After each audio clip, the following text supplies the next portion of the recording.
The first stage is pre-conversational moral reasoning. It is to understand neither social conversion nor moral rules. For this stage, there are two levels, which is level 1 and level 2. Level 1 is punishment and obedience. This level for people who 4 to 7 years. In this level, moral judgment are based on a punishment and obedience orientation. What is good or right is that which avoids punishment and defer to authority. People at this stage see rules as fixed and absolute. To avoid punishment, they should obey the rules. For second level in pre-conventional, we have individualism and exchange.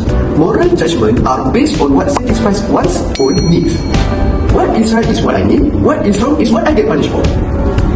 So basically these concepts explain people decide what is right or wrong based on what benefits them personally. If something helps meet their needs, they think it is right. But if they get punished for something, they see it as wrong. It is a self-centered way of thinking about morality, and it's often seen in young children. Now, it's about conventional moral reasoning, which is the second stage in Kohlberg theory, where moral decisions are based on societal norms, rules, and expectations. The focus is on fitting into society, maintaining relationship, and also ensuring social harmony. Now, let's talk about level 3, which is interpersonal conformity, which is also known as good boy, nice girls orientation. In this level, people do what considered right to gain social approval and maintain relationship. Moral judgment are based on what pleases others and avoid disapproval. People at this level want to be seen as good by the person around them and focus on how their actions are actually perceived.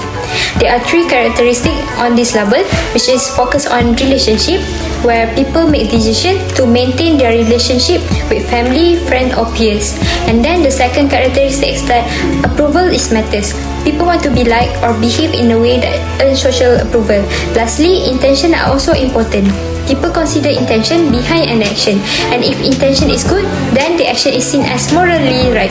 For example, a student might clean the classroom not because they enjoy it, but because they want to gain approval from their teachers and classmates. Level 4, it is the law and order orientation.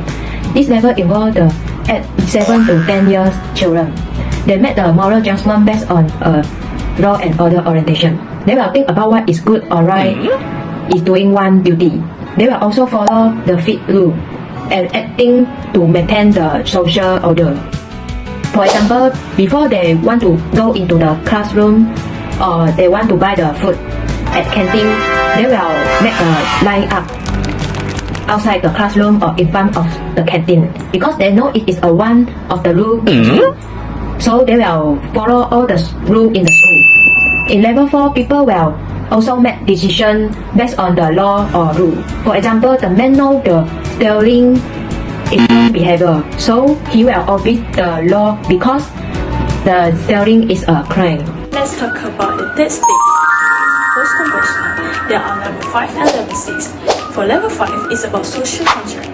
Social contract here means moral rules are created from socially agreed upon standards that have been critically examined and revised to meet the needs and values of the society.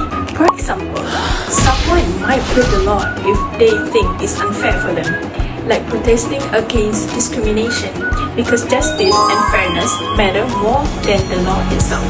The last level is about level 6, which is universal principle. Here, moral rules exist as self-choosing ethical principle. For example, is justice, equal right, respect for the individual, fairness, and reciprocity. For example, here is a person might stand up for the equality even if it's unpopular or it's against the law because they think that it's the right things to do for them.